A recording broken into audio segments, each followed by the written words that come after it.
is Jessica Wilson. I'm going to take you through the beginning steps of wheel throwing. The first thing that you're going to use are your tools that come in your beginner pottery toolkit. Beginner pottery toolkit is going to come with a sponge, a wooden stick tool that you're going to use, a needle tool, a metal rib tool, a wooden rib tool, a wire cutter, and 2 trimming tools. When you begin throwing, I do not want to see your trimming tools at your wheel. It's unnecessary at this point when you're starting to throw, and the less tools that you have here to confuse you, the better. So put these to the side, and we'll be using them later. With this wheel, all the wheels here in the classroom will have a splash pan that you can remove and clean. Make sure the splash pan is completely attached. This one slides away and slides back together. You want to make sure that it's locked in place and that you always have it on. So I'm going to put my tools on the bench in front of me and have everything set and ready to go. Have a bucket of water here for use. You'll start off with a block of clay. This clay has been processed already, so it's been de-aired and pumped, so it's really easy to throw with. But what you need to make sure of is that you cut from the block well, so you don't fold and trap air into the piece before you start throwing. So the way I do this, and how I want you to start in your beginning of wheel throwing, is throwing possibly 1 to 2 pounds of clay maximum. Don't overdo it, because then you might have a tendency to get frustrated easily. So I'll start cutting low, knowing that I want to have about 1 to 2 pound blocks of clay. So I slide my wire cutter from the back, make sure the plastic's down, forward, and take the block off. I can put it on my wheel head here, and then I'll cut it into 4s.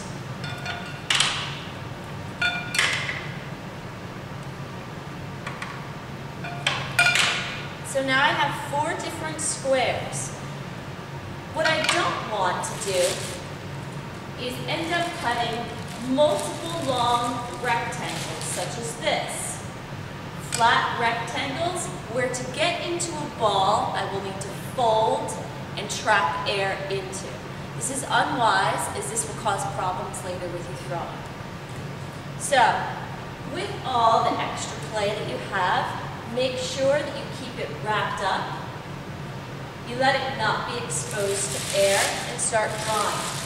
So I'll keep those covered. The piece of clay that I cut, because it is a square, I can easily pat it into a nice round ball without trapping air into it.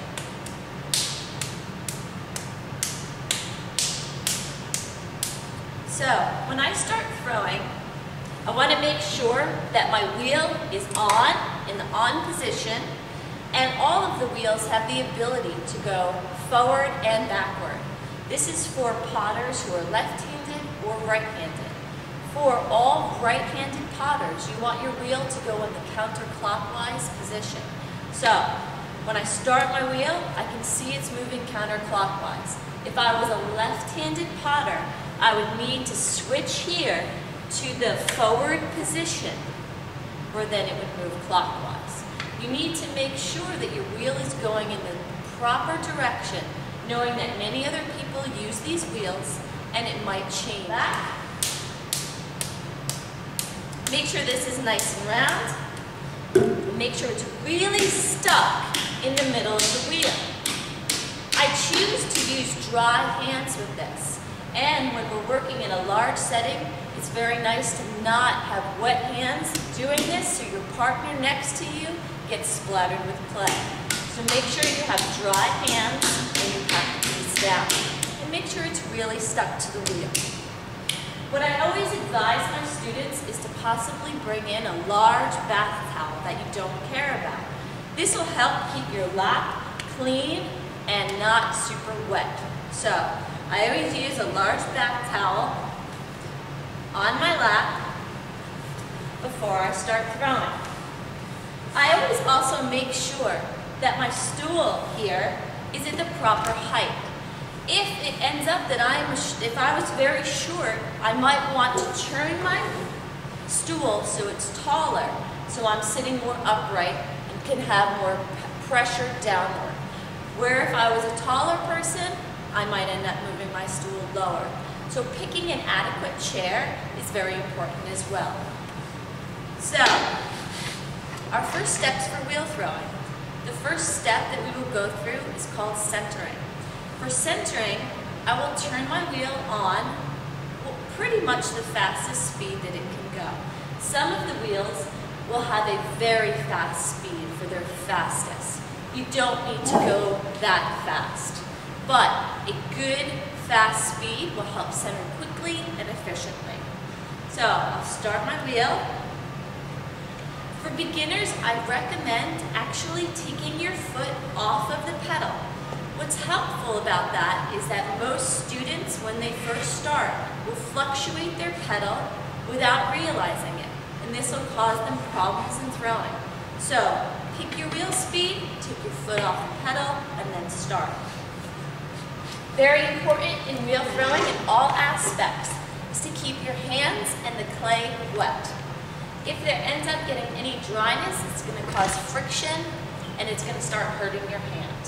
So, I wet the clay, wet my hands, and I'm going to start doing the centering process. For centering, I want to make sure that my body is locked down. So my elbows are down to my legs, and I'm very secure and stable. I'm controlling the clay is not going to control me. So the first method that I show my students is called a coning process. So I'm going to put my elbows on my knees, take my hands on either side of the clay, and I'm going to squeeze the clay up. I'm going to put my hand on the side here and push down at an angle. Notice I'm not pushing flat, pushing down at an angle. And I'm going to do that one more time. So I'm coning up using these parts of my palms. Squeezing the clay up. Wetting my hands and pushing down. Coning is not a necessity for all wheel throwing techniques. Coning helps you understand the centering process, especially when it comes to throwing larger pieces. So I want my students to get used to doing this so it's easier when it comes to throwing larger pieces. At this point, what I'm going to do is go to what I call original positions. My arm is locked in very tight here against my body. And my palm here is positioned as if this was a clock. I'm at 6 o'clock. So with that, I'm going to push forward. So I'm centering the side of the clay. My top hand, always at an angle. I'm never pushing flat against the piece. Pushing at an angle, downward. If it feels like the clay is starting to grab onto my hands, I reach my hand up, grab my sponge, squeeze some water, put it back, and go back to those positions. I try not to move both hands when I do that, and I get my hands wet again. It's very important to remain stationary and secure on the clay. Holding even pressure with both hands, I can then slowly take my hands off and my piece is centered. What is very important for students to learn is that with wheel throwing, you don't want to do any jerky motions. So, for an example, I have a lot of students that will start centering and will put a lot of pressure, have it centered, and then go like this. Jerk right off the wheel. So, in doing that, you're throwing the piece off center. So, every motion that you do in wheel throwing, whether it's centering or pulling or shaping, slow, steady movements. So, my piece is now centered, And I will now do the opening process. For opening, again, my elbows need to remain down. Avoid the tendency to lift your elbows up because that will cause an unsteadiness to your hands. So my elbows are down, my thumbs are in the middle, and I'm going to push down. Notice that my wheel speed is still fast here. I have not adjusted my wheel speed. At this point, I will stop my wheel and I will use this tool, which is a needle tool. I will place this inside the bottom center of the piece and put my finger up against where the clay hits and lift up.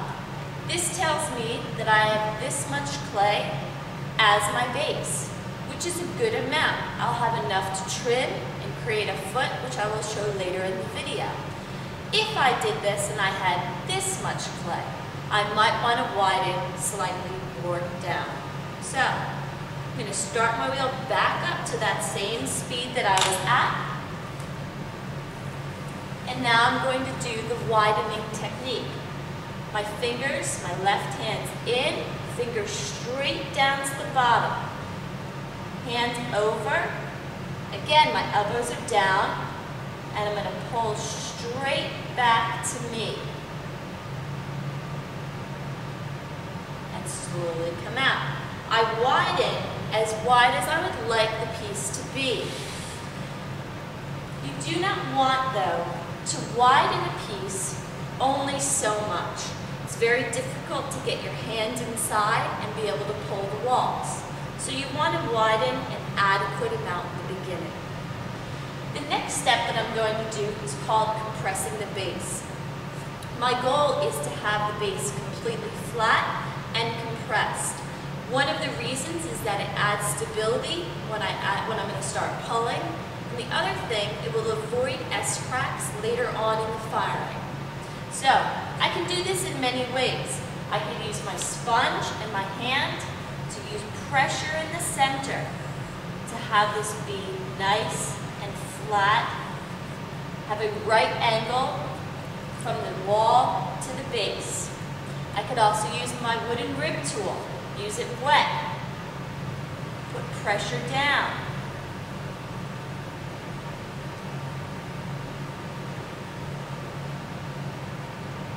And my base is now compressed.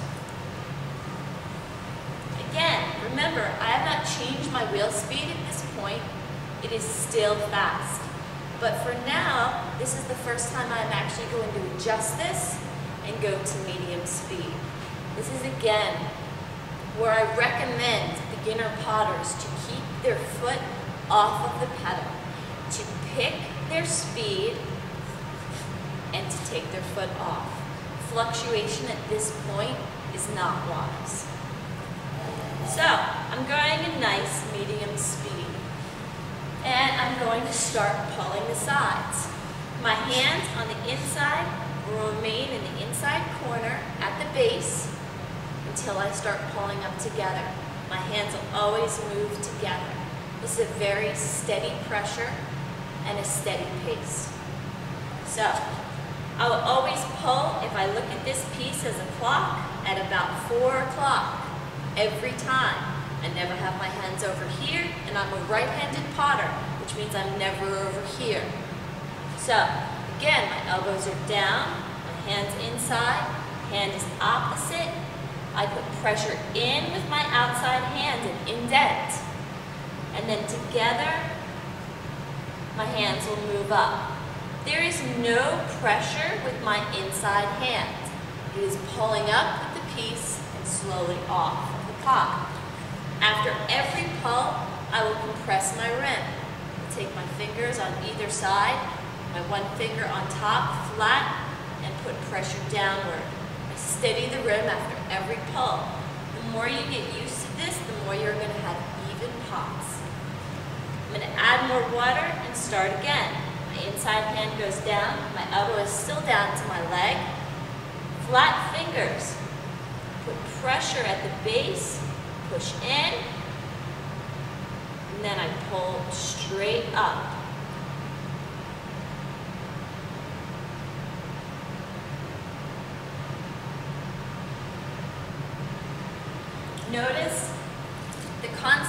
circles that will form on my piece as I throw. That's telling me that I am pulling at a good speed for my wheel.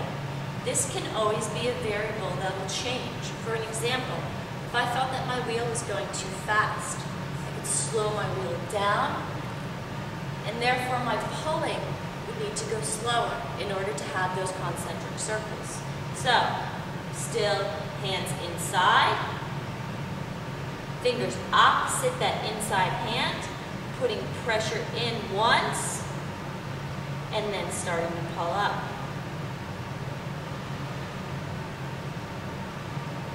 So notice that my pull is much slower this time because my wheel speed decreased.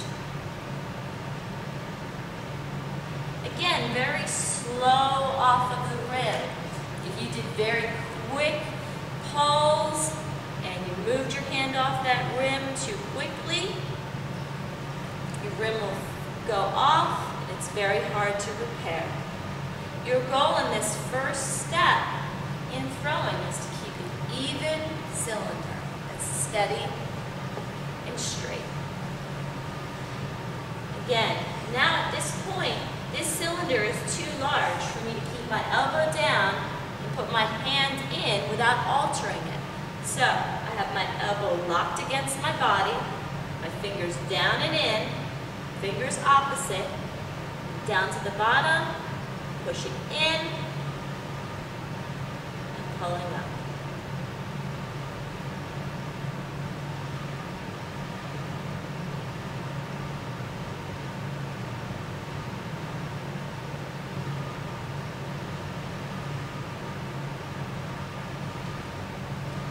At this point, I have pulled as much as I can on this piece. Cannot do any more.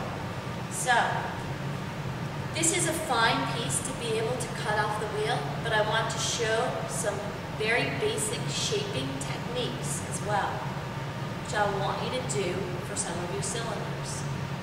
One of the easiest shaping techniques is to start rounding the base. So, I'll take my hand. This is the first time that I'm going to use pressure with my inside hand. Put my hand inside. My outside hand will just follow. It's not going to put pressure against the piece. It's just going to follow the piece, feel what I'm doing, and make sure I'm not putting too much pressure. And now my inside hand is starting at the bottom of the pot. It's going to start pushing out as it travels up.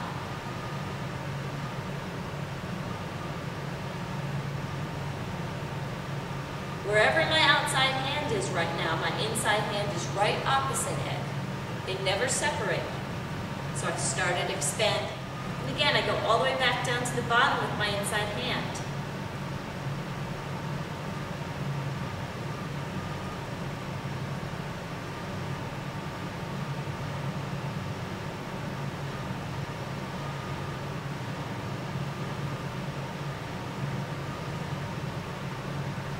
Where I don't want it to be pushed out, I stop shaping. I don't push out at this point. I want this part to be pushed out and this part to be narrow. So I stop my pressure. This tool also comes in handy when it comes to shaping. This is a metal rib tool. How I use this tool is that my 4 fingers will go on the one side and my thumb will go in the center. It's a very flexible tool, and it helps in shaping and refining. So, be careful when using this tool because it actually is one of the sharpest tools in your kit. So be careful when cleaning not to run your hand against the blade here. So, if I use my hand on the inside again, this is my outside, and push out, I can push out against the tool. This tool will clean the pot and it will refine the shape. So again, collects all of this. I clean this very carefully, making sure not to slide my finger along the blade. Clean it off, and I'm ready to use it again.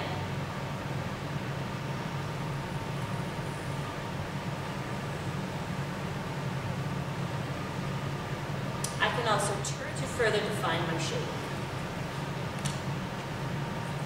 When I'm ready to take the piece off the wheel, I remember to take all the water out from the inside. It's very important. The piece will crack if you do not do this as it starts drying. Whenever I take the water out of the bottom of a piece, it's important to have the wheel moving. Do not try and do this when the wheel is not moving, because you will, usually your hand will hit your piece and you will alter it.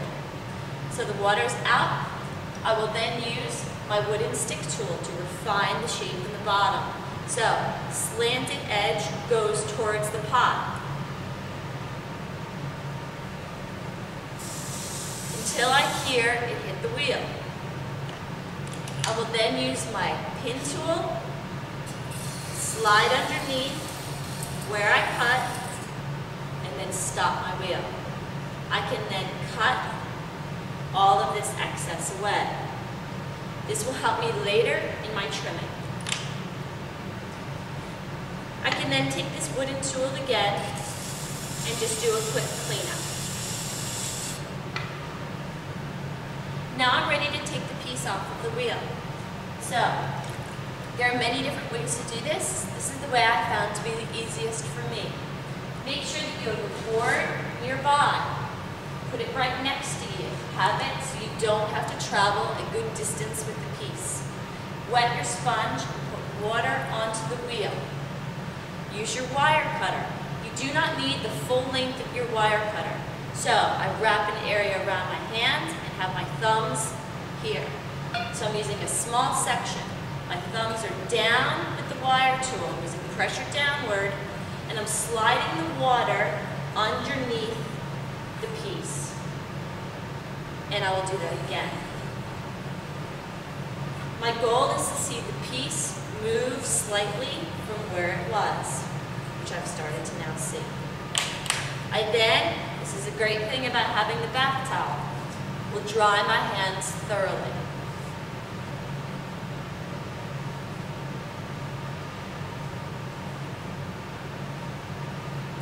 I will then use my hands as though they're kind of like scissors.